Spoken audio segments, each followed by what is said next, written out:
Hello, Hornets. This is Mr. Shade, and I'm here to talk to you about my favorite saint next to Our Lady, St. Francis of Assisi. I'm starting a Franciscan youth group coming up in August, and the Franciscan Youth Group is a national organization of students from all around the United States. So I'm here to tell you about St. Francis, and maybe you'll be excited to join our group. Now, I'm what's called a secular Franciscan. So within the Franciscan family, there are three levels. You have the friars, first level, and they are priests and brothers. Then the second level, we have the Poor Clares, founded by Clare of Assisi, who was a very early follower of St. Francis.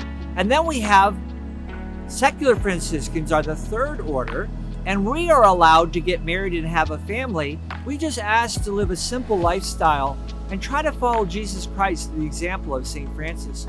So I'm hoping that some of you all will be interested to join our Franciscan youth group. Now let's talk about St. Francis. St. Francis grew up in Assisi, Italy, and as a youth, he very much liked to party and have a good time. And he thought the way to get honor and glory in life was to be a knight. And so he became a knight. He went off to another city to fight, and guess what happened, guys? His side lost. And so he was a prisoner of war, and then he got sick.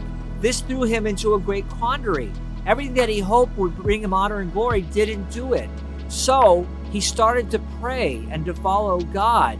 And at one point, he was praying in a chapel that I think didn't have a roof and had holes in the wall. And he was praying before what we call the San Damiano crucifix. And God spoke to him, seriously spoke to him, and says, "Francis, go and rebuild my church, which you can see has fallen into ruin." And immediately Francis thinks, oh, God wants me to rebuild this chapel. Didn't dawn on him till later that what God was talking about was to rebuild the universal church. And so he started to follow Christ, and his followers, it went like wildfire. I mean, within like 5 years, he had like 5,000 followers. It just went wild. And the first thing he did once he had followers is he went to the Pope, Innocent III, to get his order approved so that he would be in right relationship with the Vatican. And so he starts this order, and it just goes more and more and more. And he once went on a pilgrimage to the Holy Land in a crusade, and he actually met the Sultan, the Muslim leader, and they had a mutual respect for each other. Another story you may know is the Wolf of Gubbio, where there was a wolf terrorizing the people, and Francis got the wolf to be docile as a puppy dog. Another story that comes to mind is that of Greccio. So Francis was the first to make a living nativity scene. So he lived a very, very holy life, and scholars tell us that in an average day, he would pray like 12 hours a day. Can you imagine praying 12 hours a day on an average day? That's just amazing. And so he used to go off to pray for weeks at a time.